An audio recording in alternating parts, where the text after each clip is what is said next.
La insuficiencia renal crónica sigue cobrando paulatinamente la vida de los habitantes de la zona costera de El Salvador. El día de ayer, el alcalde de San Luis Salpa, Salvador Menéndez, confirmó que Cleotilda Beltrán era la muerte número 57 en lo que va del año en ese municipio a causa de esta enfermedad. Según datos oficiales de enero de 2009 hasta marzo de 2013, las muertes por insuficiencia renal ascendían a las 2.846 personas, lo cual llevó a los países de Centroamérica a reconocer en la reunión de alto nivel sobre enfermedad renal crónica de causas no tradicionales, celebrada en abril de este año, la existencia de la enfermedad renal crónica como un problema mayor de salud pública que afecta predominantemente a las comunidades agrícolas. En dicho encuentro se reconoció que el combate a esta enfermedad requiere de esfuerzos decididos de los estados de la región. También se constató que se han identificado los tóxicos que se utilizan en la agricultura y otras que por otras situaciones o razones se encuentran en el ambiente como causas principales de la alta prevalencia de la insuficiencia renal. Esta mañana queremos profundizar en esas causas y en el trabajo que realiza el Ministerio de Salud ante la insuficiencia renal crónica en el país, los resultados de sus estudios y las acciones que deben realizar ante una enfermedad que a diario cobra la vida de familias en situación de pobreza. Para ello, conversaremos con una de las personas que mejor conoce el tema en este país, el doctor Carlos Orantes, coordinador de investigaciones en salud renal del Ministerio de Salud. Soy Saúl Hernández Alfaro, bienvenidos a Francamente.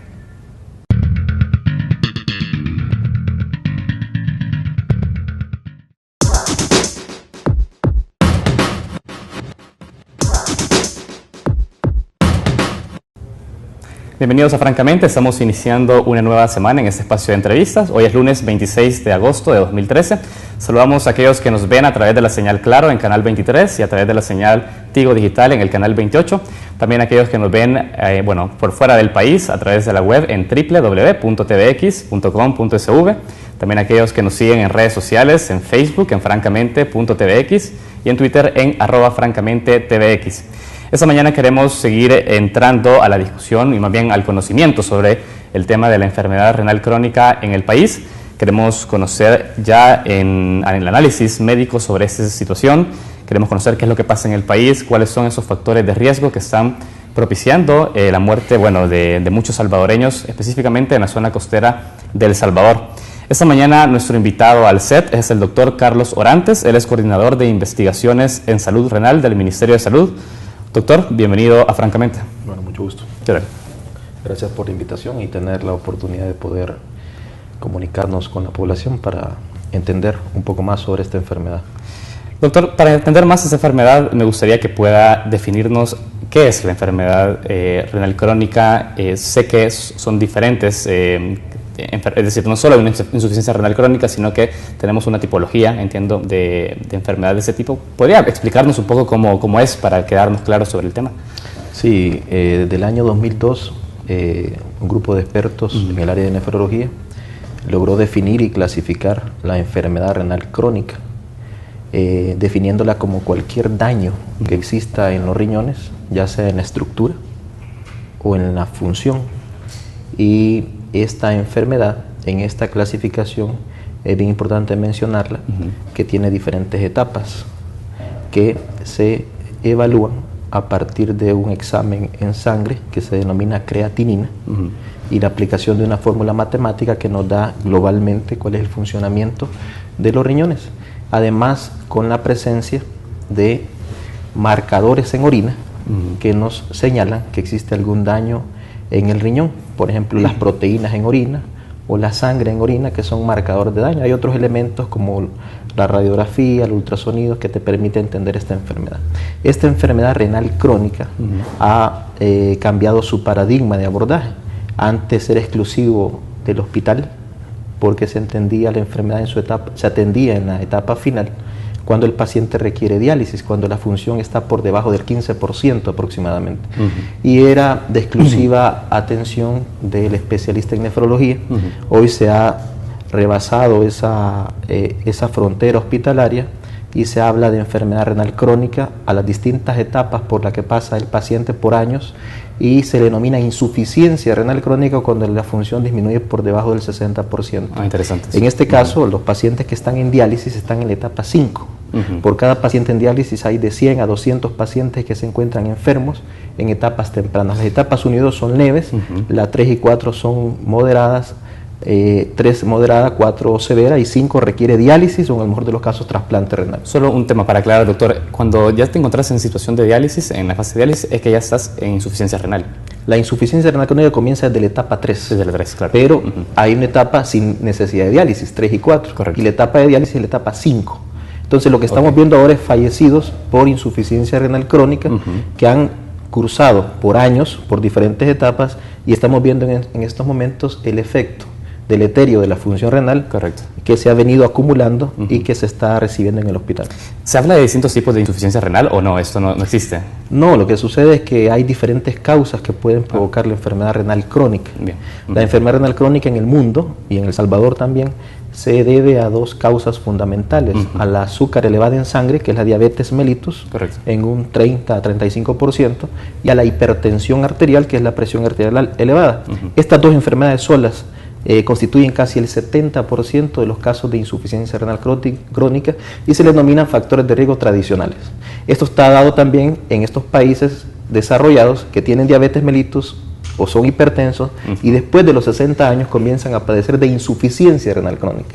Pero en nuestro país y en diferentes países como Sri Lanka, Nepal, Vietnam, la India, y todo Centroamérica, se ha descrito una enfermedad que no es debida a estas causas tradicionales, sino que se están vinculando con factores de riesgo ambientales relacionados con la contaminación ambiental, y sobre esta enfermedad se está conociendo que también existen riesgos ocupacionales donde la agricultura juega un papel importante, sobre todo los riesgos que la actividad laboral tiene sobre la persona que se dedica a esta actividad agrícola. Doctor, yo quiero conocer también que entremos ya en detalles sobre los elementos que arroja esta investigación que realizó ya el Ministerio de Salud sobre la enfermedad, porque ya hay un antecedente de investigación sobre esto en el último tiempo, tengo entendido, y que nos comente, bueno, qué son esos factores de riesgo que son particulares de El Salvador y que también, tengo entendido, comparte con países como Sri Lanka, ¿no? Que también son algunos factores similares. ¿Qué es lo que se encuentra en las comunidades agrícolas en el país, doctor? Sí, el Ministerio de Salud no comenzó, ni fue el primero que comenzó a hacer las investigaciones. Estas investigaciones fueron realizadas a finales de la década de los 90 por la comunidad nefrológica, específicamente en el Hospital Rosales, el mayor centro que recibe a los pacientes del país, y que se comenzó a describir una enfermedad en la cual el enfermo procedía de comunidades agrícolas, sobre todo de departamentos como La Paz, San Vicente, Usulután y La Unión predominantemente. Estos pacientes eran menores de 60 años, no eran diabéticos ni hipertensos, ni tampoco se dedicaban a la actividad agrícola. Esta situación en el país ha cobrado una sensibilidad social y por múltiples necesidades sentidas, tanto de las comunidades organizadas como de alcaldes, como el de Jiquilisco, como ahora el de San Luis Talpa, han sido la voz de una situación social muy no reciente, sino de la década pasada, ha venido a emerger luego de muchos años que ha estado presente. El Ministerio de Salud, en el año 2009, a través de la señora ministra de Salud, cuando crea la política de salud, se da cuenta que en las mesas de discusión el tema de la enfermedad renal crónica era un tema que...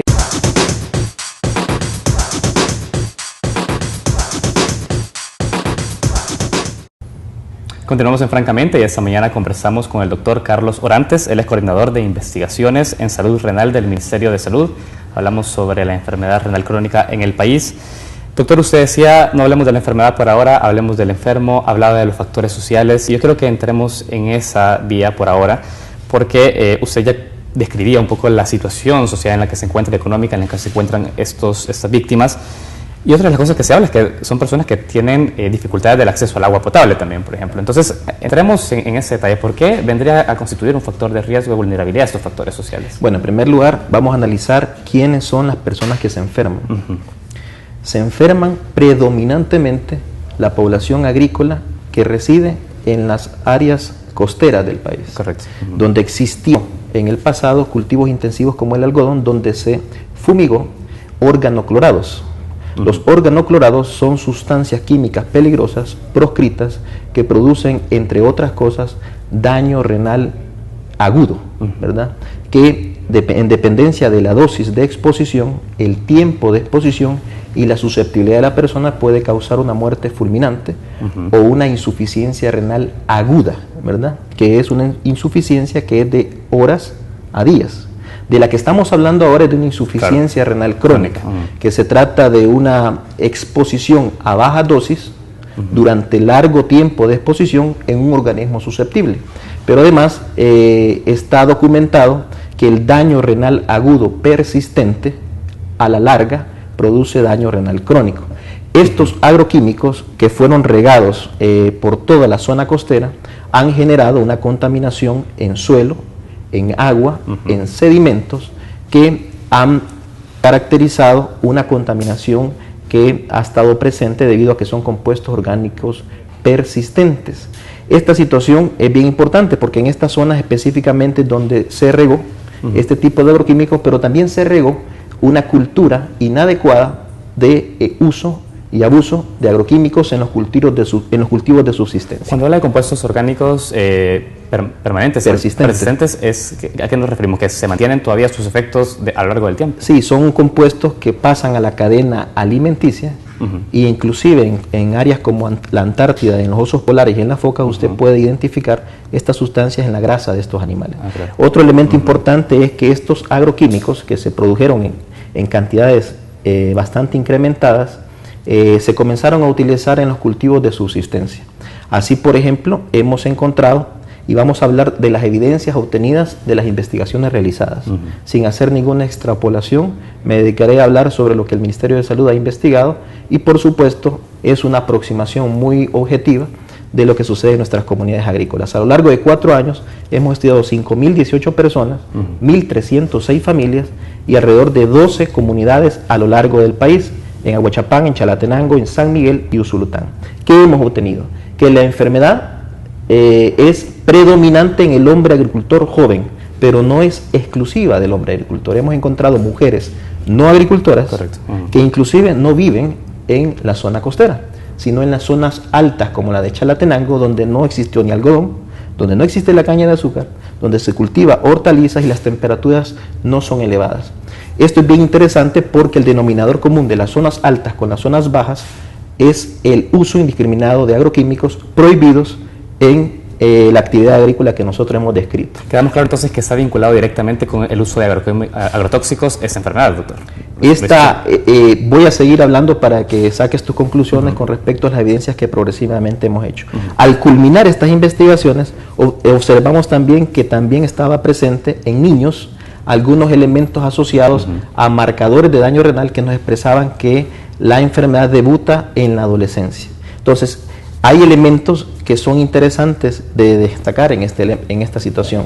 Cuando nosotros comenzamos a estudiar con la Universidad de Ohio y la Universidad de Landau y la Universidad de El Salvador los aspectos ambientales, observamos que en las zonas de elevada prevalencia existe metales pesados como arsénico, como cadmio e inclusive plomo. Y además encontramos residuos de pesticidas.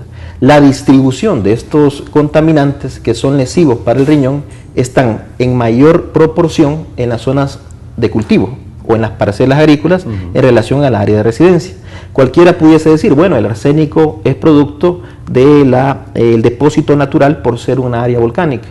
Expertos de geología de nuestro equipo de investigación hicieron un análisis a profundidad del suelo y se observó que el arsénico disminuye a medida se va profundizando en las capas de la tierra. Esto nos da la idea que existe una contaminación humana por encima de la natural. Correcto. Pero además observamos que en estas investigaciones hemos encontrado que algunos agroquímicos o fertilizantes contienen estos metales pesados dentro de su composición.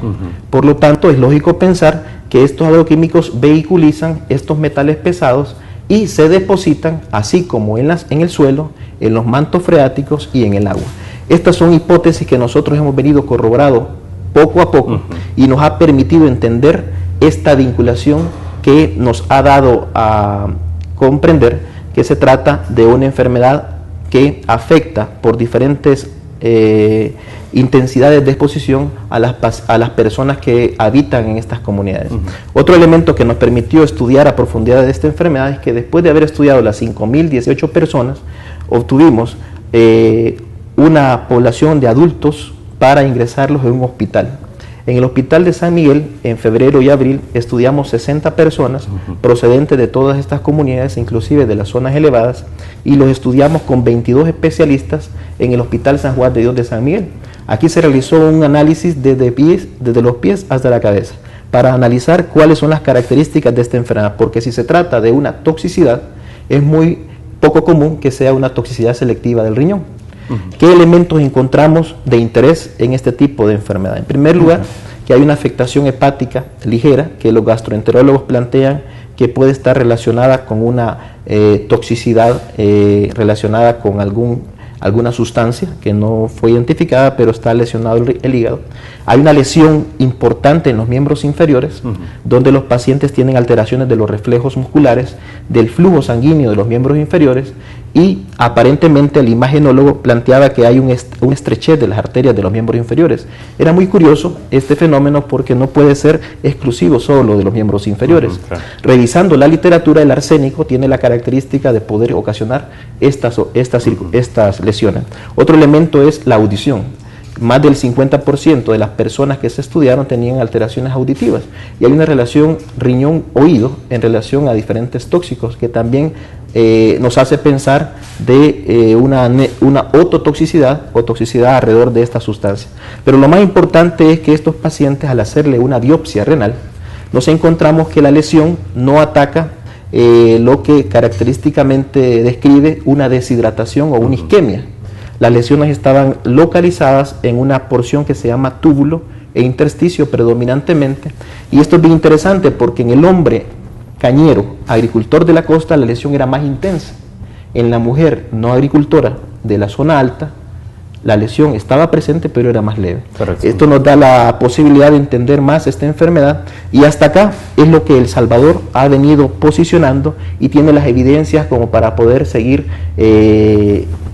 No podemos llegar a la causa, a la molécula, para accionar. Y si sabemos que hay sustancias químicas peligrosas presentes en el medio ambiente, y si sabemos que desde el año 2005 a la fecha hay más de 8.000 personas intoxicadas por agroquímicos en las mismas zonas donde se presenta la enfermedad, en las mismas edades donde se presenta la enfermedad, en los mismos hombres, en una relación de 2:1, es también muy lógico pensar que esto tenga que ver con estos daños renales agudos persistentes. Bueno. Otro elemento que nos permitió entender esto es cuando hicimos un intercambio científico entre científicos de Sri Lanka y científicos de Cuba, para entender cómo es la enfermedad en Cuba, un país agricultor, cañero, donde las oleadas de calor o las temperaturas son elevadas, y en Sri Lanka, un país que es eminentemente arrocero, donde utilizan agroquímicos, donde se ha descrito la enfermedad caracterizada por esto que estamos planteando.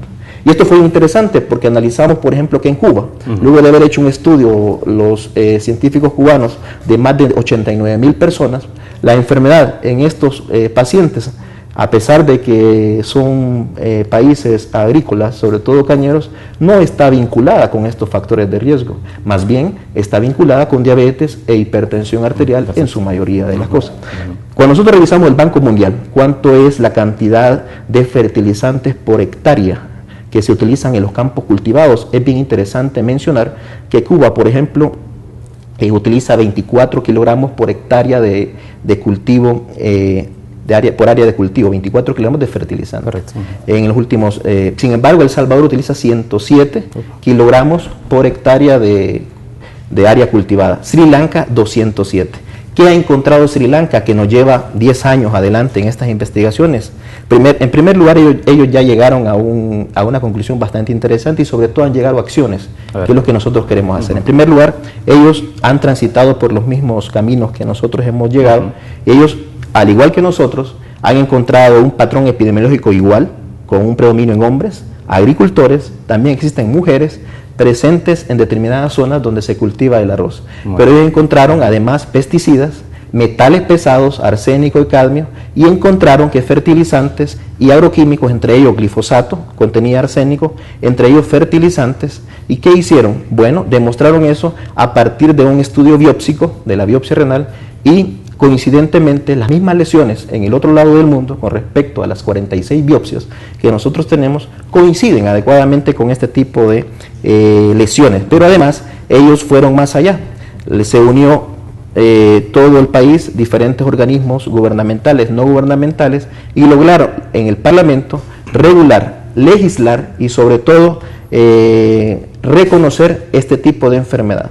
Nosotros el 26 de abril de este año, la señora ministra convocó a los ministros de salud de todo el área del SICA y se hizo la declaración de San Salvador. Correcto. Luego de múltiples discusiones y debates científicos, se logró reconocer esta enfermedad renal crónica de las comunidades agrícolas, y el pasado junio la doctora Rodríguez fue a OPS, la Organización Panamericana de la Salud, donde ya es reconocida la enfermedad en una resolución que de la misma manera en septiembre irá a fundamentar. De la misma manera, la Organización Mundial de la Salud reconoció en Sri Lanka esta enfermedad. Yo creo que todos estos elementos, amén de que lleva un camino científico un poco prolongado por la sistematicidad y la urgencia y necesidad que tiene nuestra población de recibir una respuesta integral, creo que estamos en el punto culmen de poder accionar intersectorialmente y que veamos esta enfermedad como una verdadera enfermedad social en la cual todos podemos participar y contribuir de acuerdo a nuestros roles sociales que nos corresponden. Doctor, tengo que ir a un corte. Era necesario que usted se tomara ese tiempo para poder explicarlo muy en detalle, ese diagnóstico. Me surgen muchas dudas de lo que usted acaba de decir, porque está hablando de que hay que tomar acciones inmediatas. Estamos ya en un punto culminante sobre esto. Quiero que comencemos a hablar de eso, porque ya entonces de alguna forma se vincula directamente el uso de esos agroquímicos y su contacto con quienes padecen la enfermedad. Vamos a ir a un corte y enseguida volvemos a Francamente.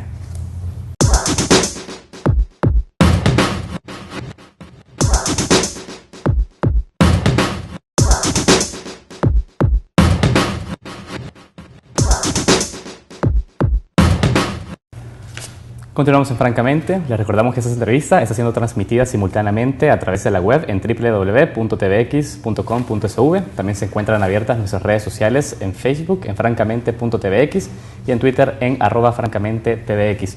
Doctor, usted ya hacía este diagnóstico hace unos minutos. Vayamos entonces hablando lo concreto, doctor. Porque ya en 2004 tengo entendido que salió un decreto ejecutivo en el cual ya se hacía un listado de agrotóxicos que deberían dejar de comercializarse en el país. Tengo entendido que muchos de estos aún siguen comercializándose, siguen haciendo uso de los agricultores. Entonces, ¿qué es lo que ha pasado? Es decir, ¿no ha sido vinculante las resoluciones y las investigaciones que ustedes realizan como Ministerio de Salud para tomar una decisión clara sobre esto? Mira, nosotros comenzamos en el año 2009. Comenzamos de lo general a lo particular.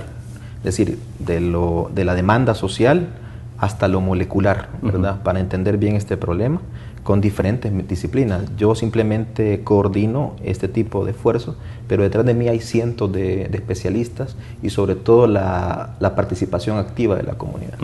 Esta situación de el uso indiscriminado de los químicos es bastante complejo. La OPS, a través de un programa que se llamaba Plague Salud para Centroamérica, inició una serie de regulaciones y activó una Comisión Nacional de Plaguicidas que se desintegró a principios de la década de los 2000, cuando declaró la docena sucia. Inmediatamente esa comisión se desintegró. Actualmente, en una comisión intersectorial de salud convocada por el Ministerio, se ha vuelto a reinstalar esta comisión. Pero el problema es que el campesino cultiva para comer. Ese es el cultivo de subsistencia. Y hay mucha sustancia química que no lo decimos porque lo estoy opinando, sino porque hemos hecho una investigación para ver todo el proceso, la cadena, desde la compra y selección hasta el uso de los remanentes de estos agroquímicos, se usan inadecuadamente. Cualquiera pudiese culpar al campesino, ¿verdad? Pero existe un acceso descontrolado de sustancias prohibidas que incluso se utilizan en grandes cantidades, combinadas, son sustancias prohibidas y sobre todo sin protección, en condiciones laborales bastante extremas, de elevadas temperaturas, con un trabajo intenso, con mucha sudoración profusa, donde la deshidratación juega un papel importante en la génesis de este problema. Sobre todo porque estamos ante la presencia de una circunstancias bastante proclives para que la persona pueda tener una intoxicación crónica, pero quiero ser muy claro, el que nosotros elevemos esta situación de eliminar cualquier condición o riesgo que pueda afectar la salud renal es simplemente la primera etapa de muchas que debemos de seguir, porque no solamente la enfermedad renal crónica está debida a estos factores, pero sí creemos que disminuiría proporcionalmente de una manera significativa este tipo de fenómenos, y no mañana ni pasado. Perfecto. Creo que es una acción que creo que responsablemente tenemos que tomarla. Hay otras causas que tenemos que plantearlas, pero sobre todo esta que sabemos que produce daño y tenemos evidencia, no tenemos que tener que esperar la evidencia final para tomar acción. Cuando se dice tomar acciones, habla específicamente de prohibir definitivamente la comercialización y uso de estos agroquímicos. No soy especialista en el campo de la agricultura para conocer el uso inadecuado, las prohibiciones, pero yo siempre pongo el ejemplo de los medicamentos. Como médicos nosotros sabemos y estudiamos la dosis exacta, la prescripción de un medicamento tiene su especialización. Hay medicamentos que bien usados son adecuados para combatir cualquier tipo de enfermedad, pero hay medicamentos que han sido retirados en el mercado y que nosotros por ética médica no los utilizamos. Creo que el mismo ejemplo uno puede utilizar. Asimismo, hay agroquímicos que no se utilizan en los países donde se producen, han sido proscritos y han sido firmados determinados convenios para que no se utilicen. Yo creo que podemos ir por etapas. Creo que la agricultura salvadoreña se merece una transición adecuada, pero sobre todo ir por pasos. Lo que sabemos que es peligroso y que causa daño, creo que es una responsabilidad decirlo. Nosotros tenemos que ser muy objetivos en relación a este fenómeno, pero le corresponden a otros sectores traducir este conocimiento en acciones concretas. Ahora, ¿por qué periódico? O sea, ¿por qué dice que tiene que ser un paso periódico para llegar finalmente a una prohibición? O no sé, los que son peligrosos hay que prohibirlos definitivamente. Eso le iba a preguntar, porque realmente si lo hacemos de esa forma siguen existiendo muertes, doctor. No, de ninguna manera. Yo lo que quiero plantear es de que los que sabemos que son prohibidos hay que eliminarlos cuanto antes. Sobre todo, es muy difícil que exista algún agroquímico que no sea proscrito, pero sobre todo aquello que causa daño al medio ambiente hay que revisarlo, porque no es fácil encontrarnos con campos y pueblos fumigados, y sobre todo no es fácil encontrarnos los contaminantes en el medio ambiente en las mismas zonas donde las personas conviven. Ahora, yo entendería también de que hacer este pauso de forma, digamos, ese recorrido de forma paulatina también encuentra a intereses específicos. El día de hoy, por ejemplo, salió un comunicado en un periódico nacional de la Asociación de Proveedores Agrícolas que dice que no existe todavía ninguna resolución vinculante entre estudios del Ministerio de Salud que determinen esta situación de contaminación del suelo y demás a través de los agrotóxicos. Es decir, ¿se pone en cuestionamiento lo que ha realizado entonces el Ministerio de Salud a través de la investigación que usted me dice? No, seguramente no tiene conocimiento de lo que se ha venido divulgando. El problema es que existen diferentes niveles de divulgación, ¿verdad? Están las revistas científicas, donde uno pasa por diferentes pares evaluadores para poder documentar las evidencias encontradas, y eso no es de la noche a la mañana. Pero existen evidencias que se están obteniendo y responsablemente se están divulgando con la población para poder entender lo que está sucediendo. Yo creo que hasta este momento nosotros hemos demostrado en los diferentes foros académicos y en la reunión científica que se desarrolló en abril que las evidencias son contundentes. Yo creo que independientemente de cualquier señalamiento, hay que ver esto como país. Yo creo que en la cadena de producción a todos nos conviene que en ninguna de las etapas exista violación en relación a las normas de salud humana y ambiental. Creo que todos debemos irnos y todos tenemos una contribución antes de señalar que no se encuentran vinculadas estas sustancias. Yo creo que es bien importante revisar estas investigaciones que sustentan estos fenómenos acordados. Es importante que me mencione eso, porque en el comunicado que le menciono de este día en la prensa gráfica, ellos hablan también que llegar a este tipo de diagnósticos, estos alcances, dice, se ponen en riesgo al tomar medidas de forma irresponsable y más grave aún con la manipulación política de vidas humanas, como recientemente se han citado en medios de comunicación en referencia a los casos de insuficiencia renal crónica, los cuales ocurren en todo el país, incluso en áreas no agrícolas. Ya usted lo explicaba, es decir, se señala que hay un uso político del tema, de esa enfermedad. Bueno, yo no sé, pero lo más importante es lo siguiente. Mira, Aquí estamos ante la presencia de una enfermedad que pudiésemos denominarla como una intoxicación crónica. El campo de la toxicología es bastante complejo, porque para demostrar que un tóxico causa determinada enfermedad, es poco ético que tú sometas a un ser humano a un tóxico, a una dosis, para ver qué efectos produce. Los efectos siempre se hacen en animales de experimentación, pero estos agroquímicos, cuando se producen, se hacen en animales de experimentación a dosis orales y lo que se mide es la intoxicación aguda, la que es de horas y a grandes exposiciones. El tiempo nos ha venido diciendo que estos agroquímicos no son tan inocuos, sino que son agroquímicos que el tiempo ha demostrado que se está generando esta y otras enfermedades. Recientemente tenemos documentada esta sustentación teórica con un artículo que salió sobre pesticidas y enfermedades crónicas.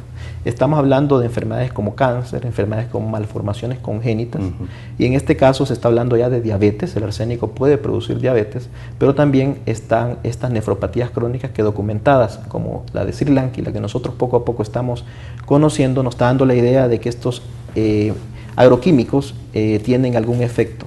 Lo que pasa es de que nosotros responsablemente no podemos decir los agroquímicos, los pesticidas, los fertilizantes. Yo hablo con los resultados que hasta ahora nosotros hemos obtenido. ¿Y qué ha señalado cuáles son esos agrotóxicos? Sí, nosotros hemos señalado que están presentes agroquímicos que están prohibidos, que no solo afectan al riñón, sino que afectan otras estructuras, órganos y sistemas. Pero hay otros que sí están documentados. Por ejemplo, este artículo que le menciona habla de los mecanismos de daño y el probarlo en un ser humano lo estamos observando a través de sus efectos. Lo más importante ahora es destacar que esta enfermedad que nosotros estamos describiendo la hemos hecho responsablemente. Hemos identificado con nombre y apellido a todos los pacientes con enfermedad renal crónica, hemos separado a aquellos pacientes que tienen diabetes mellitus, hipertensión arterial, que son las clásicas causas de enfermedad renal crónica, y hemos dejado a los pacientes que no son diabéticos, no son hipertensos, y tenemos que más de la mitad de estas personas con enfermedad crónica están vinculadas con estos factores de riesgo ocupacionales y ambientales. Al decir que lo tratamos de forma responsable, usted me está descartando entonces esos señalamientos que le hacen al Ministerio de Salud al decir... Sí, seguramente no ha leído los informes de labores, seguramente no se dio cuenta de la declaración de San Salvador que está en internet, pero lo más importante es, ¿cómo se llama?, que tengamos una comunicación a la población sobre las multiplicidad de factores que están alrededor de una enfermedad, donde por supuesto consideramos por las evidencias encontradas que se trata de una enfermedad que requiere el concurso de múltiples sectores. Yo me quiero referir a un caso que quizás ahora en estos días se plantea como paradigmático, que es el caso de San Luis Talpa específicamente, porque ahí se encuentra, bueno, en esta comunidad de Loma del Gallo, justamente el abandono de químicos, de una bodega de químicos de la empresa Quimagro. Ahora, tanto el alcalde como las comunidades señalan de que ahí está la principal causa de sus enfermedades justamente en el municipio. El Ministerio de Medio Ambiente y Recursos Naturales hizo una investigación y ha determinado que no existe esta contaminación en el suelo y el agua. ¿Ustedes como Ministerio de Salud han llegado a refutar este diagnóstico que hizo el Ministerio de Medio Ambiente? Bueno, primero quiero señalar tres cosas. El Ministerio de Medio Ambiente no ha culminado las investigaciones que está realizando. Bueno, pero ya hizo la primera investigación y determinó los resultados que todos conocen. Pero es un sistema de investigaciones que está desarrollando. Yo leí el informe y evidentemente la presencia de pesticidas en la zona del interior de la bodega, encontraron la presencia de toxafeno, órganos clorados y órganos fosforados, e inclusive en cultivos encontraron toxafeno por debajo de la norma. En el caso del Ministerio de Salud, nosotros no hemos iniciado ningún tipo de investigación en el medio ambiente, como se señaló ayer en un noticiero de televisión, en un periódico. Estamos en estos momentos trabajando en la zona para hacer un diagnóstico exacto y actuar responsablemente. Nosotros no podemos elevar alarmas sin tener elementos objetivos, porque no se trata de vincular un elemento desde un escritorio o desde afuera. En estos momentos nosotros estamos trabajando en las comunidades de San Luis Talpa y evidentemente lo que ahora podemos analizar es las características de los fallecidos. Estamos viendo que es el mismo patrón que estamos describiendo en las otras comunidades. Correcto. Una relación casi de 9-1, 9 hombres por una mujer en edades jóvenes, y no todos están vinculados con la diabetes y la hipertensión. Es bien importante señalar que para poder hacer estas investigaciones nosotros simultáneamente estamos logrando que desde la comunidad los médicos a través de los equipos comunitarios de salud hagan la detección temprana y el seguimiento clínico de estos pacientes. Pero a la larga, esta enfermedad es una enfermedad catastrófica por la cantidad de recursos que se requieren, y sobre todo es emergente porque un país como el nuestro, que no ha podido resolver aún las enfermedades transmisibles, está ahora asistiendo a una enfermedad que conjuntamente con otras crónicas está afectando la salud de nuestro país. De acuerdo. Doctor, tengo que ir a un último corte. Tengo todavía un par de cosas por preguntar. Vamos a hacerlo ya más en detalle al volver de la pausa. Gracias. Vamos a nuestro último corte y enseguida volvemos a Francamente.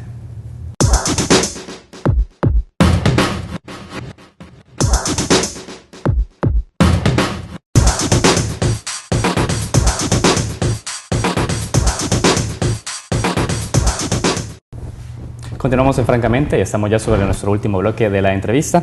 Doctor, yo quiero conocer también si dentro de, bueno, se escucha ya el planteamiento que usted nos hace a través de la investigación que ha realizado el Ministerio de Salud, pero existe un consenso médico sobre las causas de esta enfermedad, es decir, ya se ha determinado que realmente todos entran en el mismo diagnóstico sobre las causas en países como El Salvador, Sri Lanka y otros. No, en estos momentos existen dos hipótesis alrededor de esta enfermedad.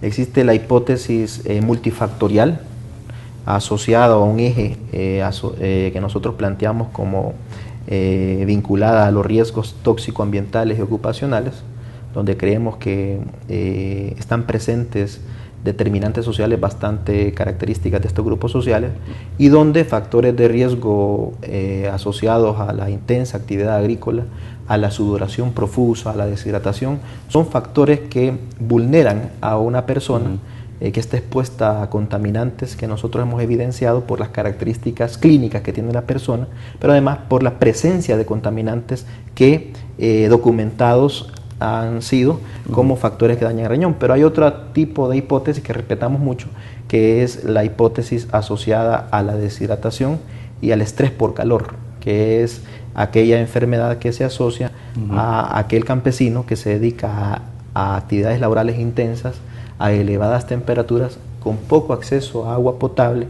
y sobre todo a una hidratación suficiente que permite generar un grupo de afecciones donde el riñón puede ser afectado. Esa condición nosotros no la descartamos, la incluimos como parte de todos los factores de riesgo, pero no consideremos que sea un detonante. Primero porque hemos encontrado pacientes que sin laborar en la zona costera se encuentran en zonas altas y frías y están con la enfermedad. Tenemos adolescentes y mujeres no agricultoras que no están sometidos a esta actividad agrícola, sin embargo presentan el mismo patrón en menor intensidad, pero lo padecen. Pero creo que ¿sí? Es porque esto ya permea en los alimentos y en los otros tipos de recursos que utilizan para su subsistencia, el agua y demás, ¿no? Fíjese que nosotros pensamos que agua, aire, alimento y contacto de la piel son factores que incrementan el ingreso de sustancias químicas que producen daño a nivel del organismo. El agua, el aire, el suelo, el alimento, los animales comestibles como los camarones y todas estas cuestiones que hemos analizado son víctimas más de una contaminación. Tenemos que ir del efecto a la causa y no descartar ningún riesgo, ningún factor. Y en la ceremonia de estadígrafos que uno aplica en una investigación científica, casi siempre uno puede tener diferencias en cuanto a estas fuerzas de asociación. Pero hay formas diferentes para poder determinar la causa de una enfermedad. Por ejemplo, Napoleón Bonaparte, cuando ganó la guerra, sin tener microscopio, sin tener conocimientos de epidemiología, secó pantanos y disminuyó el paludismo que padecían sus soldados. Es decir, retirando una condición, un riesgo, eliminándolo, y al desaparecer el efecto, también es otra forma de conocer cuáles son las causas que generan el problema. Por lo tanto, no podemos centrarnos en agroquímicos, sino también en higiene laboral en nuestros campesinos. Tenemos que pensar en adecuadas condiciones higiénico-sanitarias de nuestros campesinos y sobre todo conocer muy bien que estos riesgos están documentados para que afecten a la salud global y particularmente renal, y sobre todo pensar que aquí estamos ante la presencia de una enfermedad más que silenciosa, una enfermedad silenciada. Ahora, doctor, qué importante es último que mencionó. Ha hablado usted de todos esos factores y ha hablado también en bloques anteriores sobre la necesidad de un trabajo articulado entre instituciones. Es decir, eso no corresponde únicamente al Ministerio de Salud, porque usted ya ha dicho la responsabilidad en el uso de estos agroquímicos y la protección laboral que podrían tener los agricultores. Ahora, hablemos ya de los retos, porque tengo que ir finalizando la entrevista.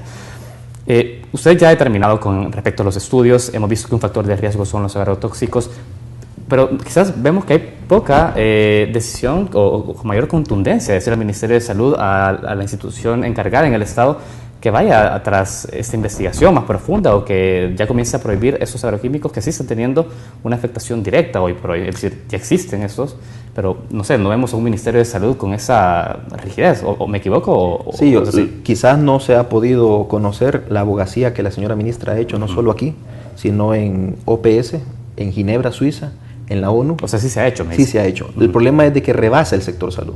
El salud no tiene la potestad suficiente como para prohibir. Aquí está fragmentada la legislación y la responsabilidad. Yo quisiera mencionar de que no podemos equivocarnos de que esto es por una sola causa. Son múltiples factores, pero es bien importante ir hacia otros riesgos también involucrados. Una vez logremos esta prohibición, tenemos que lograr la higiene laboral y sobre todo pensar en nuestros campesinos como personas y como las verdaderas víctimas de esta situación que estamos viviendo. Doctor, en la declaración de abril de esta conferencia que se realizó acá en el país, uno de los acuerdos a los que se llegó era también, o se identificaba el apoyo político a la más alta esfera que podría tener el combate a esta enfermedad. Bajo su diagnóstico, hoy por hoy El Salvador cuenta con ese apoyo a nivel político al más alto nivel. Habló el presidente de la República, por ejemplo, a que se combata justamente esas causas y específicamente el tema de los agrotóxicos. En estos momentos hemos llegado a nivel ministerial, a nivel de los ministros de salud, liderados por la doctora Rodríguez. Los ministros de todo el área centroamericana, del área del SICA, los ministros de salud han reconocido esta enfermedad y han dedicado todo el esfuerzo para poder trabajar conjuntamente para afrontarla. Uno de los elementos que tiene esta declaratoria es elevarlo al máximo nivel en la reunión de presidentes del SICA. Nosotros aspiramos que eso sea un elemento importante para tener una Centroamérica saludable y para tener, sobre todas las cosas, elementos que nos permitan actuar sobre una enfermedad que requiere el concurso intersectorial, multidisciplinario y de la participación de todos. Muy bien, doctor, tengo que ir cerrando la entrevista. Yo quiero que usted me explique entonces en lo inmediato, bajo su diagnóstico, bajo esa situación que ya tenemos en el país, qué es lo que debe de hacer cada una de las instituciones que están por lo menos alrededor del combate a esta enfermedad. ¿Cuáles son las acciones que deberían de hacerse y que debe tomar pronto el Estado de Salvador? Yo creo que se está logrando poco a poco una sensibilización y un conocimiento fundamentado de que esta enfermedad requiere el concurso no solamente de salud.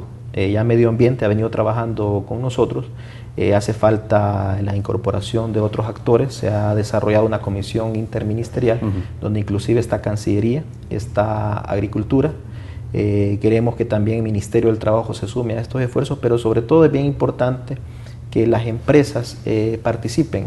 A todos nos conviene una producción adecuada y que en la cadena de producción no exista ninguna inadecuada producción en función de que logremos una agricultura que nos beneficie a todos. Cuando habla del sector privado, ¿qué rol debería de cumplir o qué acciones debe tomar el sector privado? Bueno, yo pienso de que más que todo es buscar entre todos las responsabilidades que todos tenemos. A nosotros nos corresponde y nos ha correspondido siempre ver el efecto.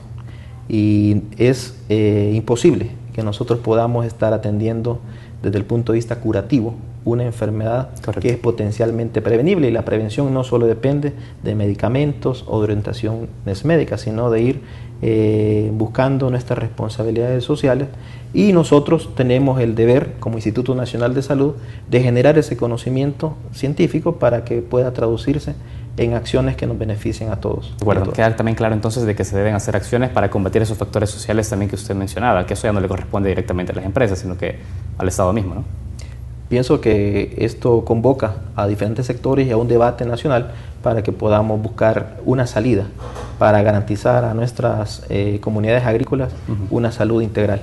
De acuerdo, doctor. Bueno, han quedado ya un diagnóstico bastante completo sobre esto. La discusión para nosotros no se agota en esta entrevista. Por supuesto que vamos a seguir teniendo a diferentes actores para que sigan conversando sobre esto. Ha sido un gusto tenerle en esta entrevista, doctor. También a ustedes les agradecemos por acompañarnos durante esta mañana en Francamente. Les recordamos que esta entrevista vendrá en reprise a las 11 de la noche y también podrán encontrarla en nuestro canal de YouTube. Sigan en sintonía de Canal TVX. Muchas gracias.